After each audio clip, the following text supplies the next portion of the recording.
Hello friends, welcome to ராயரா சமையல். நம்ம இன்றைக்கி இந்த குக்கிங் ப்ளாகில் இட்லி பொடி ரெசிபி தான் எப்படி பண்ணுறதுன்னு பார்க்க போகிறோம். சுவையான இட்லி பொடி தான் பார்க்க போகிறோம். வெள்ளை உளுந்து வச்சு நான் இன்றைக்கி இட்லி பொடி பண்ணலான்னு இருக்கேன். இது எங்கள் அம்மாவோட ரெசிபி. இதை எல்லோரும் கண்டிப்பாக ட்ரை பண்ணி பாருங்கள். யாரெலாம் அம்மாவோட ரெசிபியை ட்ரை பண்ணி சொதப்பி நான் எக்ஸ்பீரியன்ஸ் இருக்குது, நல்லா எக்ஸ்பீரியன்ஸும் இருக்குதுன்னு எனக்கு கமெண்ட் பாக்ஸில் சொல்லுங்கள். யாருமே சொதப்பாமல் பண்ண முடியாது இல்லையா?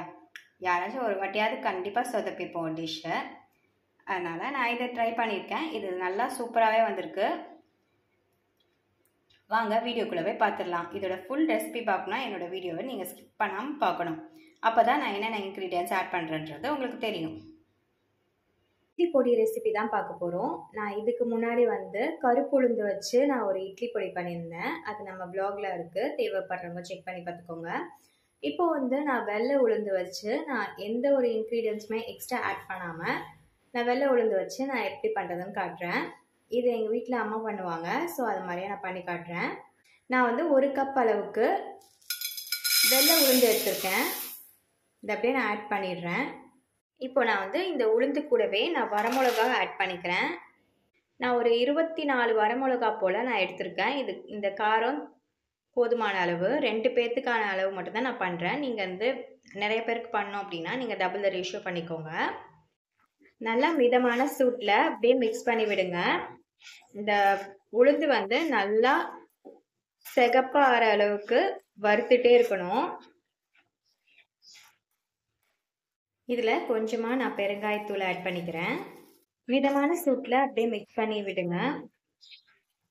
லைட்டாக ஆயில் ஆட் பண்ணிக்கோங்க. நான் ஃபஸ்ட்டு சொல்ல மறந்துட்டேன். ரொம்ப லைட்டாக தான் இது வறுக்கிற அளவுக்கு நமக்கு ஆயில் தேவைப்படும். நல்லெண்ணெய் ஆட் பண்ணிக்கோங்க. இப்போ பார்த்தீங்கன்னா நல்லா அந்த வறுபட்டுட்டே வருது, நல்லா ப்ரௌனிஷ் ஆகிட்டே வருது. நம்ம போட்ட உளுந்து வரமிளகாலாம் நல்லா வாசனை இருக்கும் நமக்கு வறுக்கும் போதே, அந்த உளுந்தோட வாசனை. இதுக்கு லைட்டாக இன்னும் கொஞ்சம் லைட்டாக ப்ரௌனிஷ் ஆக வேண்டியிருக்கு. இந்த சலசலப்பாக இருக்கும் நல்லா வறுபட்டுருச்சு அப்படின்னா. அந்த ஸ்டேஜில் நம்ம எடுத்து ஆற வச்சுட்டு நம்ம மிக்ஸி ஜாரில் போட்டு அரைச்சிட வேண்டியதான். நம்ம ப்ளாக் இப்போ தான் ஃபஸ்ட் டைம் பார்க்குறீங்க அப்படின்னா பெல் பட்டன் இருக்குது, அதை சப்ஸ்கிரைப் பண்ணிவிட்டு பார்த்தீங்க அப்படின்னா நான் போடுற வீடியோஸ் உங்கள் நோட்டிஃபிகேஷன்ஸில் வரும். எனக்கு இந்த ஸ்டேஜ் போதுமான அளவு எல்லாம் நல்லா வறுபட்டுருச்சு. நான் இப்போ நல்லா ஆற வச்சுட்டு நான் மிக்ஸி ஜாருக்கு ஷிஃப்ட் பண்ணிடுறேன். இப்போ நான் இதில் நான் சால்ட் மட்டும் ஆட் பண்ணியிருக்கேன். இப்போ நம்ம அரைச்சிட்டு வந்துடலாம். ரொம்ப மையாக அரைக்கக்கூடாது, ஓரளவு குறைப்பாக இருக்கிற மாதிரி அரைக்கணும். அப்போ தான் இட்லி தோசைக்கு தொட்டுட்டு சாப்பிட்றதுக்கு சூப்பராக இருக்கும். இப்போ நான் அரைச்சிட்டேன். இப்போ நான் எனக்கு கொஞ்சம் பரபரன்னு இருக்குது, ஸோ நான் அந்த கொஞ்சம் லைட்டாக இன்னொரு திருப்பிக்கிறேன். இப்போ நம்ம இதை ஓரளவு நல்லா மையாக அரைச்சாச்சு. இப்போ நான் இந்த மாதிரி ஏர்டைட் பாக்ஸில் நம்ம போட்டு வச்சுக்கலாம். அப்போ தான் நம்ம 1 மாதத்துக்கு இது கெடாமல் இருக்கும். அவ்வளோதான், இட்லி மிளகா பொடி எவ்வளோ அட்டகாசமாக ரெடி ஆகிடுச்சின்னு பார்த்தீங்களா?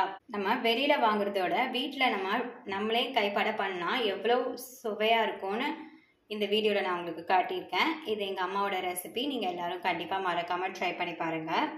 இந்த vlog உங்களுக்கு பிடிச்சிருக்கும்னு நம்புகிறேன். பிடிச்சிருந்தா ஒரு லைக் பட்டன் தட்டி விட்டுருங்க. மறக்காமல் ராயரா vlog-ஐ சப்ஸ்கிரைப் பண்ணிவிட்டு பாருங்கள். உங்கள் ஃப்ரெண்ட்ஸ் அண்ட் ஃபேமிலி மெம்பர்ஸ்க்கு என்னோடய vlog-ஐ கண்டிப்பாக ஷேர் பண்ணுங்கள். நெக்ஸ்ட் ஒரு vlog-ல இன்னொரு ரெசிபியோட நான் உங்களை மீட் பண்ணுறேன். அது வரைக்கும் tata bye friends. Thanks for வாட்சிங். பாய் பாய்.